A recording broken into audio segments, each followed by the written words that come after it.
Hello guys, welcome to our channel Rebirth of White Soul. Chapter 396. Rudransh का गुस्सा, दीपिका को होश आना। ईशानी से एक डील की बात करने जैकी उनके बीच घुस गया और आधे घंटे में उसने 6 बार अलग अलग डिजाइन को चूज करके फिर रिजेक्ट कर दिया था। 7वीं बार ईशानी ने उसे कुछ कहने से ही मना कर दिया। वो जानती थी अगर टेक्नोलॉजी की बात ना हो तो जैकी का आइडिया कभी मत सुनना। जैकी जब हैकिंग और टेक्नोलॉजी और मारपीट करने में ही अच्छा था। बाकी कोई काम उसे पसंद ही नहीं आते थे और उसकी ये नेचर देखकर ही मीता जी उसे चिढ़ा रही थी। अब आगे। ठीक है बेटा, मुझे तुम पर भरोसा है, फिर भी मुझे लगता है तुम्हें शिवानी से सगाई कर लेनी चाहिए। कम से कम सगाई के बाद ऑफिशियली वो तुम्हारी मंगेतर हो जाएगी। फिर मुझे तुम्हारे लिए कोई चिंता नहीं रहेगी। आप क्या कहते हो हस्बैंड? मीता जी ने संजय जी को कोहनी मारकर पूछा। तो संजय जी सिर हिलाकर बोले, मेरी बीबी को भी कहती है सब सही है। तुम्हें अपनी मोम की बात मानना चाहिए। तुम्हें सगाई जल्दी कर लेनी चाहिए।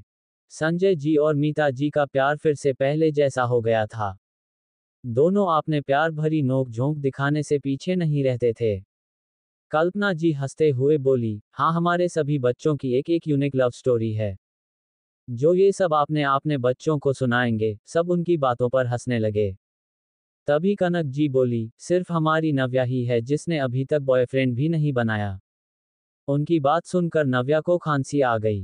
वो कैसे कहता कि वो तो कब का रुद्र के साथ रिलेशन में आ चुकी है। आराम से खाओ। दक्ष ने उसे पानी दिया तो सब खाने लगे।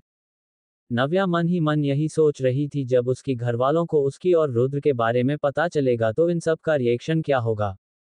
दिन के बाद सब रुद्रांश और रुद्रांशी को लेकर सोफे पर बैठ गए। दोनों बच्चों को डे से आज नींद ही नहीं था। सब होम थिएटर लगा के फिल्म देखने बैठ गए। मोक्ष ईशानी को हक करके बैठा हुआ था। रुद्रांशी इधर उधर फुदक रही थी। थोड़ी देर बाद दादाजी और दादी माँ रूम में चली गई। वो ज्यादा देर तक नहीं जाग सकते थे। थोड़ी देर बाद अखिलेश जी और कल्पना जी भी अपने अपने रूम में चले गए। रुद्रांश ने अपनी बहन को देखा जो संजय जी के गोद में खेलते हुए सो चुकी थी। वो ही सोया नहीं था जब तक वो अपनी मोम से फीडिंग ना कर ले, उसे नींद ही नहीं आता था। पर उसे याद था आज वो बॉटल से दूध पीने वाला था। रुद्रांश का मुंह बन गया। उसने गुस्से में अपने डैडी को देखा जो उसकी मोम से चिपके हुए थे। अगर वो अपने डैडी से सौदा ना करता तो इस वक्त वो अपनी मोम को डैडी से दूर करने की जरूर कोशिश करता, जिस वजह से उसे और भी गुस्सा आ रहा था। अब तक वो जाकर अपनी मोम और डैडी के बीच में घुसकर बैठ चुका होता। पर देखो, वो अपने इस मेसन भाई डैनी के साथ बैठा हुआ है, जो बिना भाव के फिल्म देख रहा है। और चिप्स को पकड़कर बस जैकी, नव्या और दक्ष फिर डैडी और मोम के तरफ बारी बारी से बढ़ा रहा है। थोड़ी देर बाद संजय जी और मीता जी भी रुद्रांशी को ईशानी की गोद में देकर रूम में चले गए। रुद्रांश ने अपने डैडी को देखा और कुछ सोचकर जाकर मोक्ष के गोद में बैठ गया। मोक्ष ने रुद्रांश को देखा जो उसके गोद में आकर मुंह फुलाकर बैठ गया था और अपनी पप्पी आई से उसे देख रहा था। मोक्ष समझ गया उसका बेटा नेगोशिएट करने आया है यहाँ। बिल्कुल भी नहीं, आज तो मैं तुम्हें अपनी बीबी को छूने भी नहीं दूंगा। तभी मूवी में अचानक भूतिया सीन आ गया तो नव्या डरकर चिल्ला पड़ी। उसकी चिल्लाने की वजह से रुद्रांशी नींद से उठ गई और डरकर उठने की वजह से वो रोने लगी। ईशानी ने रुद्रांशी को थपकी देकर फिर से सुलाने की कोशिश की, पर रुद्रांशी रात को नहीं उठती थी। अगर उठती तो फिर से सुलाना मुश्किल होता है। इसलिए नव्या और दक्ष ने भी टीवी देखना बंद कर दिया। वैसे भी ये लास्ट सीन था। ईशानी रुद्रांशी को लेकर रूम में चली गई। रुद्रांश भी अपने डैड के साथ चला गया। अब डैनी ही था, वो भी अपने रूम में चला गया। घर पर नजर रख सकता था, ये उसका डेली का काम था। अपनी मोम और दोनों छोटे भाई बहन और घर वालों के साथ दिन भर वक्त बिताना और रात को सीसीटीवी की तरह घर पर नजर रखना। घर वाले उसे अपने फैमिली मेंबर की तरह ट्रीट करते थे। वहीं डे से ही रूम में ईशानी ने रुद्रांशी को सुलाया। रुद्रांश उस पर कूदने वाला था, पर तभी मोक्ष ने उसे पीछे से पकड़ लिया और बोला, क्या तुम हमारी डील भूल चुके हो? चुपचाप बॉटल से दूध पियो और सो जाओ। आपने डैडी की बात सुनकर रुद्रांश ने मुंह फुलाकर उन्हें देखा। वो क्यों अपनी मोम से फीडिंग नहीं कर सकता? क्यों उसने अपने डैडी से डील किया? मोक्ष ने जल्दी से बॉटल का दूध रुद्रांश को पीने के लिए दे दिया और बोला, खुद ही पियो, तुम तो आपने छोटे हाथ से मिट्टी और पानी भी आराम से उठा लेते हो, बॉटल तो उठा ही लोगे। रुद्रांश ने गुस्से से उसे घूरा और बॉटल को पकड़ लिया। ईशानी जब पीछे मुड़ी तो उसने देखा दोनों बाप बेटे एक दूसरे को घुरे जा रहे हैं। जैसे जानी दुश्मन बन गए हो एक दूसरे के। अब आप दोनों बाप बेटे एक दूसरे को घूरना बंद कीजिए। बहुत लेट हो गया है, सोने का टाइम पता नहीं चल रहा है क्या मेरे हब्बी और बेटे को। रुद्रांश ने ना में सिर हिला दिया। बॉटल को चबाते हुए ईशानी को मासूमियत से देखते हुए उसने मोक्ष की तरफ उंगली दिखा दिया। जैसे कहना चाहता हो ये डैडी की गलती है, मैंने कुछ नहीं किया है। ठीक है, तुम बिल्कुल मासूम और बेकसूर हो, ईशानी सिर हिलाकर बोली। तो रुद्रांश खुश हो गया और हाँ में सिर हिला दिया, जैसे कह रहा हो ये इस मोम में बेकसूर हूँ। सब डैडी की गलती है। नहीं बीबी, ये नहीं, बल्कि मैं मासूम और बेकसूर हूँ। मैं अपने पति को छोड़कर इस पिद्दी का साथ कैसे दे सकती हो, मोक्ष भी मुंह बनाकर बोला। तो क्या आप बच्चे हो, ईशानी हंसते हुए बोली। रुद्रांश भी बॉटल को मुंह में भरे मोक्ष को चिढ़ाने वाली नजरों से देखने लगा। हाँ और नहीं तो क्या, इतना कहकर मोक्ष आगे गया और ईशानी को हक करके उसकी कान में धीरे से बोला, बच्चा हूं इसलिए तो बच्चों का खाना भी मैं ही खा जाता हूं। ईशानी ने गुस्से से मोक्ष को देखा और बोली, आप क्या थोड़ा कम बेशर्म नहीं हो सकते? नहीं, तुम्हारे लिए मैं और भी बेशर्म होता जाऊंगा। मोक्ष की बात सुनकर ईशानी की गाल शर्म से पूरी तरह से लाल हो गया था। मोक्ष ने रुद्रांश को देखा जो उसे गुस्से से घूर रहा था। मोक्ष उसे देखकर आंखें छोटी करते हुए बोला, अब पेट फूल हो गया ना, अब जाओ सो जाओ। उसकी बात सुनकर रुद्रांश घूम गया, वो अपने डैडी के बातों को अब और नहीं सुनना चाहता था। ठीक है, मैं रुद्र को सुला देती हूँ, ईशानी बोली। तो मोक्ष ने जल्दी से मना कर दिया और बोला, मैं उसे सुला देता हूँ, तुम चेंज कर लो। रुद्रांश ने मुंह बनाकर मोक्ष को देखा पर कुछ ना बोलकर उसके कंधे पर सिर रख दिया। चिल्लाकर क्या फायदा, आज वो अपनी मोम के पास नहीं जा सकता था। थोड़ी देर बाद ही रुद्रांश भी सो गया था। मोक्ष ने रुद्रांश को रुद्रांशी के पास बेड पर सुला दिया। तभी ईशानी भी चेंज करके बाहर आए, उसे देखते ही मोक्ष की आंखों में चमक आ गई। वो जल्दी से ईशानी के पास चला गया और उसे हक करके बोला, बीबी तुम इस नाइट गाउन में बहुत ज्यादा हॉट लगती हो। पर सबसे ज्यादा हॉट तो तुम मेरे कपड़ों में लगती हो।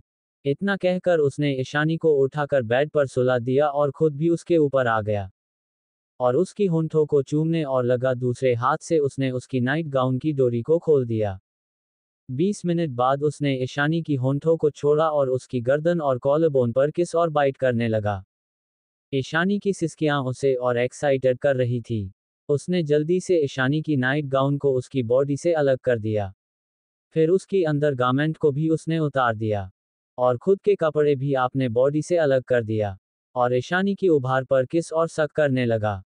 थोड़ी देर में वो ईशानी के अंदर समा गया। रूम में बस दोनों की सांसें और ईशानी की सिसकियों की आवाज गूंज रही थी। वहीं रात के 12 बजे हॉस्पिटल में नीरज दीपिका की वार्ड में बैठा हुआ था। वो 2 दिन से घर भी नहीं गया था। वो अपनी बेटी को यहाँ अकेली छोड़कर कहाँ जाता। ऊपर से अभी तक दीपिका की होश नहीं आया थी, उसे दीपिका की फ्यूचर के बारे में भी सोचना था। इससे पहले कि वो जेल चला जाए, तभी दीपिका की हाथ में मूवमेंट होने लगा। नीरज जल्दी से दीपिका की बेड के पास भागा। उसने जल्दी से दीपिका को चेक किया। वो खुद एक डॉक्टर था, इसलिए उसने किसी के नहीं बुलाया। दीपिका की आंखें भी धीरे धीरे खुल रही थी। नीरज की आंखों में खुशी झलक रही थी। दीपिका ने धीरे धीरे आंखें खोली। पहले तो उसे सब कुछ समझने में कुछ देर लगा, पर धीरे धीरे वो सब कुछ याद करने लगी और उसकी आंखों से आंसू बहने लगा। क्या हुआ बेटा, क्या तुम्हें कहीं दर्द हो रहा है? क्या हो रहा है, डैड को बताओ, रो क्यों रही हो बेटा? नीरज जी घबराते हुए बोले। उन्हें लगा शायद दीपिका को कहीं पर दर्द हो रहा है। दीपिका नीरज जी की आवाज सुनकर उनकी तरफ देखा। आपने डैड को इतने सालों में आज खुद के लिए पहली बार परवाह करते हुए देख। दीपिका हैरान थी। उसे ऐसा लग रहा था जैसे वो कोई सपना देख रही हो और उसके उठते ही ये सपना टूट जाएगा। उसके डैड तो उसे अपनी बेटी ही नहीं मानते हैं, तो वो उसके लिए चिंता क्यों करेंगे? दीपिका धीमी मगर दिल तोड़ने वाली आवाज में बोली, ये बस सपना है। मेरे डैड तो मुझे अपनी बेटी ही नहीं मानते हैं, डैड मुझसे नफरत करते हैं। मोम भी मुझसे नफरत करती है, कोई मुझे प्यार नहीं करता, ये बस एक सपना है। दीपिका की बात इनकर नीरज जी की दिल में बहुत दर्द हो रहा था। उन्होंने ये क्यों किया? वो गीता को अपनी जिंदगी से निकाल कर अपनी बेटी के साथ खुशी खुशी रह सकते थे। पर अब जब वो अपनी बेटी के साथ रहकर उसे सारी खुशियां देना चाहते हैं, तब उनके पास टाइम ही नहीं है। नहीं बेटा, ये कोई सपना नहीं है, मैं यही हूं और मैं तुमसे नफरत नहीं करता हूं बेटा। नीरज दीपिका की सिर पर प्यार से हाथ फेरते हुए बोला। दीपिका अभी अभी होश में आई थी, कोई भी इमोशनल ट्रॉमा वाली बात उसके लिए बहुत रिस्की था।